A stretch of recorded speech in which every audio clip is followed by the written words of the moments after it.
Hi, good afternoon. Ano po ba ang messages ni God today sa atin?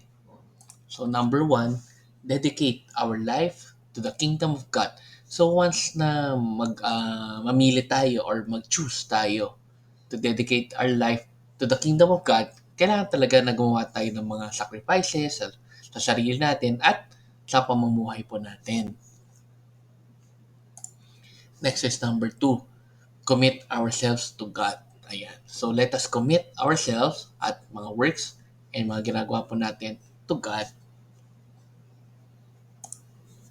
Number three, live out the mission of Christ has given to us. So matagal na rin naman po natin napapag-usapan ito na lahat tayo ay may mission from Christ or from God.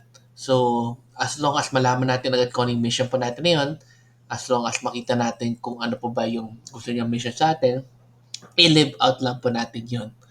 Kasi yun ang magle-lead sa atin to eternal life, which is related to the last part. Detachment is total freedom to follow God's will, for we have eternity to rest. So parang ibig sabihin nito para sa akin is i-detach natin ang sarili natin sa mga makamundong mga bagay at i-choose natin yon. Yun ang total freedom. At gawin lang natin ang gawin kahit mapagod tayo or everything. Kasi pag namatay naman tayo or mawala na sa mundo, meron naman tayong buong eternity to rest with God sa heaven. Ayan, so hopefully, may natutunan kayo today. Let's end again with a simple prayer. In the name of Father, Son, Holy Spirit, Amen.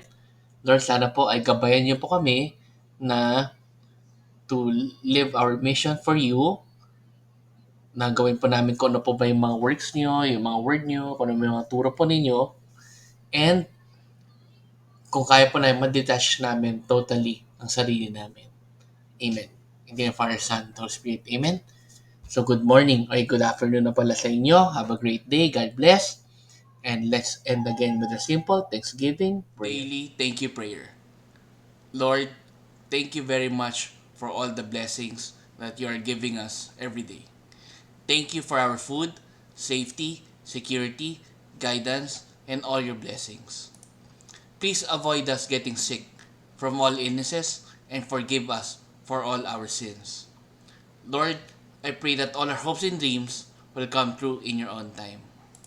Again, Lord, thank you for all the blessings that you have given us. Amen.